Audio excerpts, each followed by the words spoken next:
Assalamu alaikum student mathematics 4024. Welcome to Maths Guru. I hope you all are fine. I am fine too. Alhamdulillah. In this video we will talk about grade 11's paper 2 जो कि इंशाल्लाह coming Wednesday को है। और grade 11 का जो paper 1 है mid of year exam का वो हो चुका है। जिसका अच्छा हुआ है वो पेपर बहुत अच्छी बात है, जिसका अच्छा नहीं हुआ उसके पास एक और अपॉर्चुनिटी है in the form of P2। Paper 2 में अच्छा स्कोर कर लो ताकि ये है कि आपका कंबाइंड स्कोर जो है वो अच्छा हो जाए और जो रीमेट के चांसेस हैं वो आपके कम हो जाए। वैसे रीमेट का क्राइटेरिया जो है वो 50% पे ही होता है, ठीक है। मतलब 200 का आपका टोटल पेपर है तो उसका 50% 100 हो गया, तो अगर 100 से ज़्यादा मार्क्स होंगे आपके तो फिर जो है वो रीमेट नहीं होगा, लेकिन अगर 100 से कम मार्क्स है तो फिर डेफिनेटली जो है वो आपको रीमेट में बैठना पड़ेगा, ठीक है। अच्छा, रीमिट पे जो है वो इंशाल्लाह बाद में बात करेंगे। अभी ज़रा पेपर 2 के टॉपिक्स जो है ना वो डिस्कस कर लेते हैं, ठीक है। अब तक तो तुम्हें आइडिया हो ही गया है क्योंकि पेपर 1 तुमने दिया है, तो पेपर 1 में जो टॉपिक्स आए हैं वो डेफिनेटली अब उनके चांसेस कम है रिपीट होने के, ठीक है। वो पेपर 1 के टॉपिक्स थे। पेपर 2 के टॉपिक्स जो है वो थोड़े से डिफरेंट होते हैं। पेपर 2 की मैं अगर बात करूं तो paper 2 is again of 100 marks. 2 घंटे आपको मिलेंगे उसको कंप्लीट करने के लिए, कैलकुलेटर अलाउ है। P1 के बारे में स्टूडेंट्स ने कहा था कि थोड़ा लेंदी है, तो डेफिनेटली वो लेंदी होता है भाई, क्योंकि उसमें विदाउट कैलकुलेटर आपको सारी कैलकुलेशन करके दिखानी होती है, तो वो ऑटोमेटिकली लेंदी हो जाता है। P2 में ये होता है कि P2 का फायदा है कैलकुलेटर आपके पास होता है, तो फिर आप सारी कैलकुलेशन उसी पे कर लेते हो। लेकिन ये है कि स्टेप्स जो है वो जो कि रिक्वायर्ड स्टेप्स होते हैं वो शो करना मार्क्स के हिसाब से, ठीक है। अच्छा, अब टॉपिक्स की अगर मैं बात करूं तो टॉपिक्स मैंने देखो जो है वो 2 कॉलम में टॉपिक्स लिखे हैं। ये वाला जो कॉलम है ना टॉपिक्स का, ये तो मोस्ट इम्पोर्टेंट टॉपिक्स है। मतलब अगर आप ये कर लोगे तो आपका जो P2 है वो बहुत अच्छा हो जाएगा, सही है। अच्छा, अब इसमें मैंने जो पहला टॉपिक लिखा है वो क्वाड्रेटिक इक्वेशन लिखा है, ठीक है। क्वाड्रेटिक इक्वेशन का कोई भी क्वेश्चन जो है वो एज सच P1 में नहीं आया। क्वाड्रेटिक इक्वेशन की वर्ड प्रॉब्लम की मैं बात कर रहा हूँ। क्वाड्रेटिक इक्वेशन की जो वर्ड प्रॉब्लम होती है जिसमें शेप्स का होता है, स्पीड टाइम का होता है, तो वो जो है ना वो हम वो उसको पेपर 2 के लिए ही रखते हैं, ठीक है।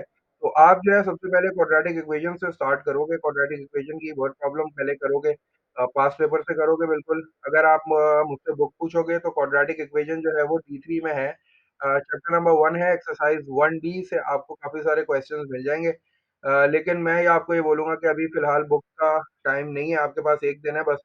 तो go for the past papers उठाओ, पास्ट पेपर्स करो। पास्ट पेपर में काफ़ी सारे क्वेश्चंस तुम्हें मिल जाएँगे word problem on quadratic equation के।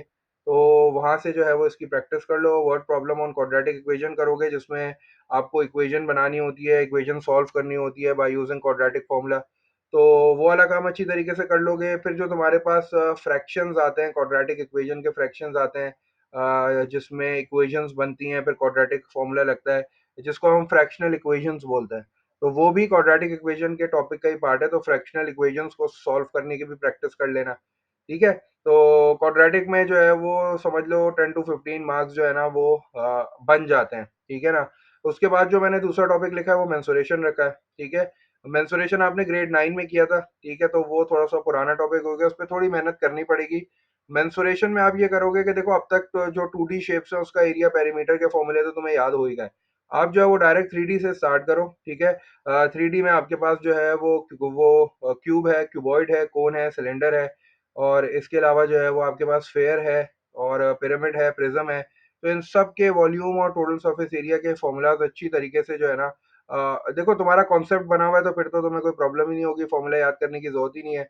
लेकिन अगर कॉन्सेप्ट नहीं बना हुआ तो फिर ये है कि फॉर्मूलेज आपको जो फॉर्मूलाज हैं वो याद करने पड़ेंगे। स्पेसिमेन पेपर के पहले पेज पे जो फॉर्मूले लिखे हुए हैं ना जितने, वो आपको लिखे हुए मिलते हैं, ठीक है ना। लेकिन यह था कि वो कंप्लीट फॉर्मूले नहीं होते, बहुत सारी चीज़ें उसमें मिसिंग होती है।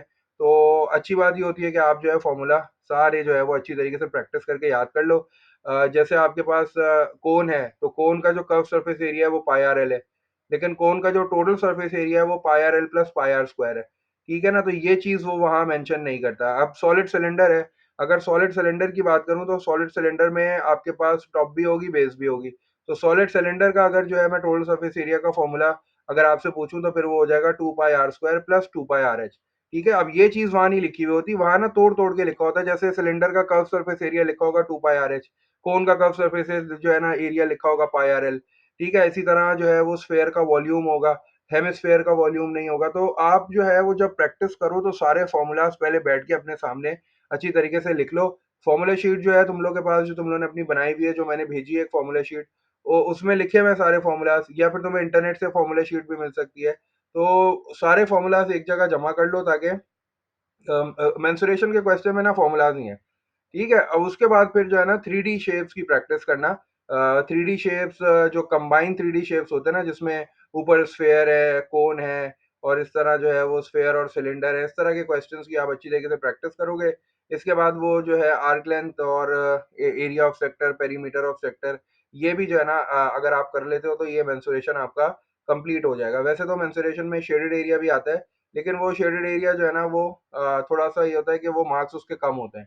ठीक है ना? तो मेंसुरेशन अगर आपको कंप्लीट करना है तो उसमें शेडेड एरिया भी आता है, मतलब वो जो है वो शेडेड एरिया निकालना होता है ना। अच्छा, इसके बाद अगर अगले टॉपिक की बात करें तो ट्रिग्नोमेट्री है, ठीक है? ट्रिग्नोमेट्री आपको पूरा कंप्लीट करना है। ट्रिग्नोमेट्री आपका स्टार्ट होगा पाइथागोरस थ्योरम से और ट्रिग्नोमेट्रिक रेशियोज़ से।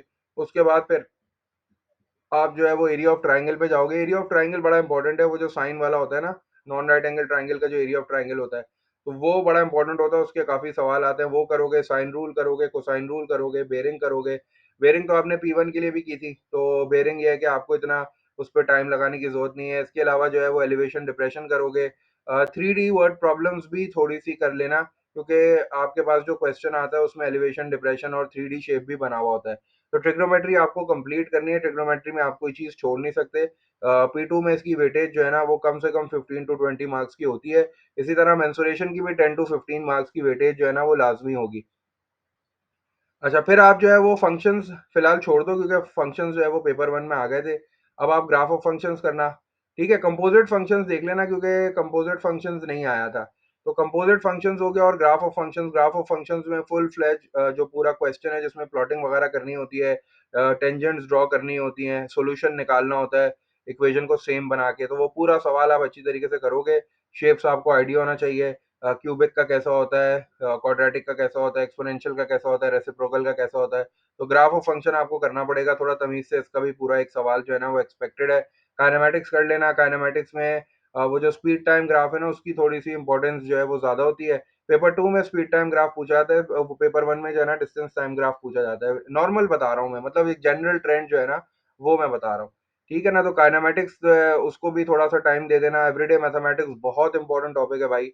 एवरीडे मैथमेटिक्स में काफ़ी सारी चीज़ें हैं। एवरीडे मैथमेटिक्स में आपको कंपाउंड इंटरेस्ट, सिंपल इंटरेस्ट, और आपको जो टैक्स और कमीशन और डिस्काउंट वाले प्रॉब्लम्स हैं, percentage problems, money exchange, time problems, ठीक है? और इसके अलावा जो एक्स्पोनेंशियल ग्रोथ और डिके का टॉपिक आया, तो एवरीडे मैथमेटिक्स समझ लो, अगर मैं तुम्हें बोलूँ तो कम से कम 15-20 मार्क्स का एवरीडे मैथमेटिक्स जो है ना वो बनता है।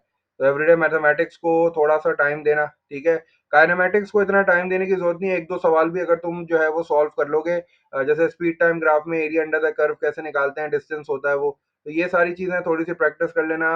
एक्सेलरेशन में हम जो है स्पीड कैसे निकालते हैं, और डिसेलरेशन में स्पीड कैसे निकालते हैं। काइनेमैटिक्स को तुम्हें जो है ना 2-3 सवाल की प्रैक्टिस ही करनी है। काइनेमैटिक्स की काफ़ी अच्छी वीडियोज़ बनी हुई है चैनल पे। अगर तुम काइनेमैटिक्स की प्लेलिस्ट को एक बार देख लोगे ना, तो वो सारे कॉन्सेप्ट तुम्हारे रिवाइज़ हो जाएँगे। एवरीडे मैथमेटिक्स को टाइम देना। स्टैटिस्टिक्स में तुम्हारे पास देखो कम्युलेटिव फ्रीक्वेंसी कर्व्स आ गए, तो वो दोबारा अब नहीं आएँगे। स्टैटिस्टिक्स में अब तुम दूसरी स्टैटिस्टिकल डायग्राम्स जो हैं, जिसमें आपके पास पाई चार्ट है, स्कैटर प्लॉट है, हिस्टोग्राम्स हैं, और वो जो मीन मीडियन मोड है ग्रुप और अनग्रुप डाटा का, वो अच्छी तरीके से कर लेना। वेक्टर्स तुम्हें करना पड़ेगा, क्योंकि वेक्टर्स का तो अभी बहुत छोटा-सा चंक आया था। तो वेक्टर के वो जो ट्रैफिक वाले सवाल हैं, जो आपको ए से बी जाना है, बी से सी जाना है, रेशियो की फॉर्म में चीज़ें गिवन होती है। तो उसी तरह के सवालों की अच्छी तरीके से प्रैक्टिस कर लेना। ये जो है ना ये इंपॉर्टेंट टॉपिक्स हैं, इन सब की वेटेज जो है ना वो 10 से ज़्यादा है, ऐसे समझो। सही है? अच्छा, अब इसके अलावा ये जो मैंने लिखे हैं ना पार्ट, ये जो है वो छोटे-छोटे होंगे, जैसे मिसाल के तौर पे कोऑर्डिनेट ज्योमेट्री वो फिल अप करने के लिए देता है नंबर, 4 नंबर का दे दिया कोऑर्डिनेट ज्योमेट्री। सर्कल प्रॉपर्टीज़ में सर्कल प्रॉपर्टी वहाँ पे आ गई है, पॉलीगॉन्स नहीं आया, तो हो सकता है पॉलीगॉन्स का कोई सवाल दे दे वो। वो पॉलीगॉन्स वाले जो फ़ॉर्मूला होते हैं, सम ऑफ इंटीरियर एंगल वाले, सम ऑफ एक्सटीरियर एंगल वाले, और इंटीरियर एंगल निकालने के वो जो फ़ॉर्मूलाज़ हैं 5-6 फ़ॉर्मूलाज़, वो जो है वो अच्छी तरीके से कर लेना। सेट्स ऑफ वेन डायग्राम का क्वेश्चन छोटा-सा दे सकता है, प्रोबेबिलिटी दे सकता है, इनेक्वालिटी दे सकता है, अलजेब्रा दे सकता है। तो ये जो मैंने टॉपिक्स लिखे हैं ना, इनकी वेटेज जो है ना वो 4 टू 5 मार्क्स वाली वेटेज है। तो जो मतलब चाहते हैं कि भाई अच्छा ग्रेड हमारा आए, तो वो फिर जो है ना इन टॉपिक्स को भी थोड़ा-सा टाइम दे देना, क्योंकि ये टॉपिक्स तुमने अभी रिसेंटली किए हुए हैं, तो तुम्हें इसको इतनी मेहनत की ज़रूरत नहीं है। लेकिन ये है कि थोड़ा-सा इसको रिवाइज़ कर लेना।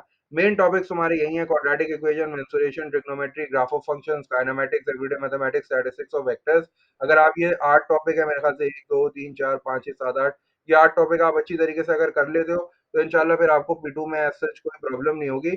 हाँ, ये है कि 100 मार्क्स की बात मैं नहीं कर रहा। हाँ, ये कि आप जो है वो अच्छी तरीके से, मतलब उसमें जो रीज़नेबल स्कोर होता है ना, वो आप कर लोगे। ठीक है ना? तो अभी फ़िलहाल यही इन्फॉर्मेशन है मेरे पास, ठीक है? इसके अलावा अगर कोई तुम्हें टॉपिक लगता है कि सर कि मैंने मिस कर दिया और उसकी इम्पोर्टेंस होती है P2 में, तो डेफ़िनिटली कमेंट में लिख के जो है ना मुझसे पूछ लेना, तो मैं वहाँ इसको इंशाल्लाह डिस्कस कर लेंगे। कोई क्वेश्चन हो तो यूज़ द कमेंट बॉक्स, ठीक है? बाकी wish you guys all the best. अभी आपके पास काफ़ी टाइम है, तो अच्छी तरीके से जो है वो मतलब तैयारी करो, और टॉपिक्स जो है वो डिवाइड कर लो। आज का थोड़ा-सा टाइम रह गया है, तो हल्के टॉपिक्स आज कर लो, कल जो है डिटेल में कर लो टॉपिक्स, ठीक है? एवरीडे मैथमेटिक्स को टाइम देना है। एवरीडे मैथमेटिक्स हो गया, ट्रिग्नोमेट्री हो गया, ग्राफ ऑफ फंक्शंस हो गया, मेंसुरेशन। ये 4 टॉपिक ऐसे हैं कि इसको जो है ना आप तमीज़ से करना। स्टैटिस्टिक्स इतना मुश्किल नहीं है, वेक्टर्स भी आप कर ही लोगे इंशाल्लाह। ठीक है? तो all the best to you guys, ठीक है?